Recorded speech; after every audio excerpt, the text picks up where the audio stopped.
Movie బాగాలేదండి. ఇట్లాంటి సినిమాలు తీయకుండా ఉంటేనే మనం వెళ్ళకూడదు. మనం వెళ్ళకపోతే ఇట్లాంటి సినిమాలు తీయరు. ఎందుకంటే ఒక చీటింగ్ ని గ్లోరిఫై చేసి థియేటర్లో చప్పట్లు కొడుతున్నారండి. చీటింగ్ ని చూపిస్తుంటే చిన్న చిన్న పిల్లలు కూడా వచ్చారు.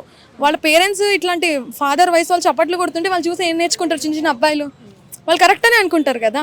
సో మనం ఇది నేర్పిస్తున్నామా నెక్స్ట్ జనరేషన్కి? ఇలాంటి సినిమాలు ఇచ్చి ఏం చెప్పాలనుకుంటున్నారు? అంటే గ్లోరిఫై చేస్తున్నారు. ఇట్స్ ఓకే, చీట్ చేయొచ్చు. ఎక్కడ రియలైజ్ అవ్వడు తను చేసిన తప్పు అని. ఒక్క దగ్గర రియలైజ్ అవుతాడా అంటే లేదు. క్లైమాక్స్ లో కూడా రియలైజ్ అవ్వడు. అదేంటో నాకు అర్థం కావట్లేదు. వాళ్ళు సినిమాలో ప్రతి క్యారెక్టర్ దాన్ని కామెడీ చేస్తే దాన్ని కవరప్ చేద్దామని చూస్తారు కానీ అసలు నేను అడను ఏం అచీవ్ చేద్దాం అనుకున్నారో ఈ సినిమా తీసి నాకు అర్థం కావట్లేదు. ఎందుకు కొత్త కథలతో సినిమాలు రావట్లేదు అంటారు? They need to think.